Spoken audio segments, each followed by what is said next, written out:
We stopped prioritizing Christianity in our homes and within our families. We took it for granted.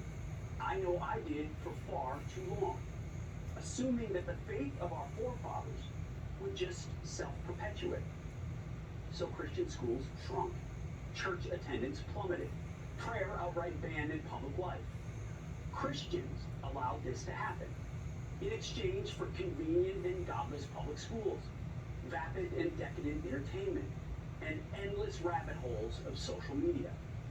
Instead of raising our kids to be Christians, learning and living according to the life and teachings of Jesus Christ, we outsourced our values to an increasingly godless culture, schools, and media. Here's what I know. Every time I enter church on Sunday, I know I need to be there. I'm reminded of my fallen, sinful nature. I reckon with the fact that human perfection is impossible, that I fall short and will always fall short. I am not perfectible, I am not enough, and I am not God. I need forgiveness, I need grace, and that only comes from Jesus Christ on the cross, dying for my sins and the sins of all mankind. His resurrection is my salvation and yours. Now you might ask, why does this matter? Faith is one thing, politics another. That's not true. And our founding fathers understood this. They built our system knowing two key things, among others. First, men are not angels. We are prone to power consolidation, to greed, and to pride. Always have been, always will be. Hence, they built a system of checks and balances, separation of powers, equal justice, and not a pure democracy. Instead, a constitutional republic predicated on the fact that our rights come from God, not from government. Second, our founders believed, and they said it time and time again, that the viability of our system relied on religious faith. Here's John Adams. He wrote, "Our Constitution was made only for a moral and religious people.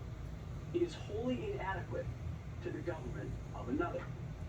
When we fail to pass these timeless truths, based in human nature to the next generation, as this poll is revealing to us, we create future citizens who think government should be all-powerful, because government can create utopia on earth.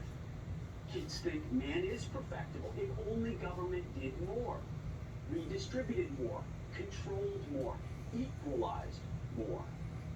Then we start to fall for schemes, like there are 100 genders, not 2.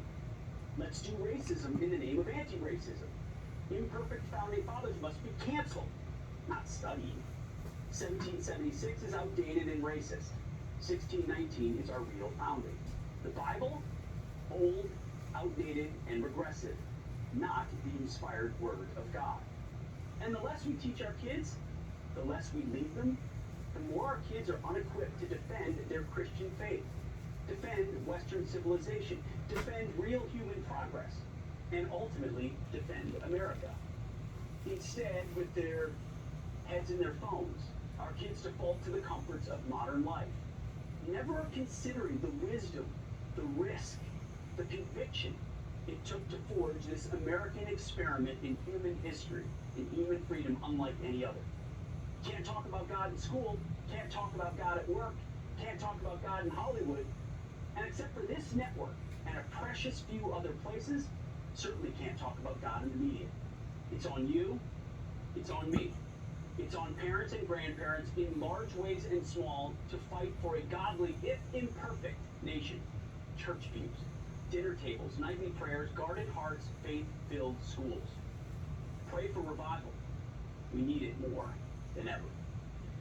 Charlie Kirk is the founder of Turning Point USA. Charlie, you see the numbers. What do we do? First of all, Pete, preach. That was awesome. And then one of the most important monologues I've heard in quite some time. Seriously. You know, there's 2 things we as Christians have in common. We believe there is a God, and we are not him. Yes. And when you believe those 2 things, all of a sudden that orients your government views, your political views, your philosophical views. It's very important. You don't try to play God. You separate powers. You believe in checks and balances.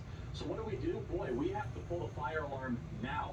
America has become profoundly less religious and less Christian for a lot of different reasons. One of the reasons, though, Pete, is I believe that American institutional Christianity has been far too focused on bigger buildings and bigger budgets and not enough on preaching the Word of God clearly and concisely like you just did.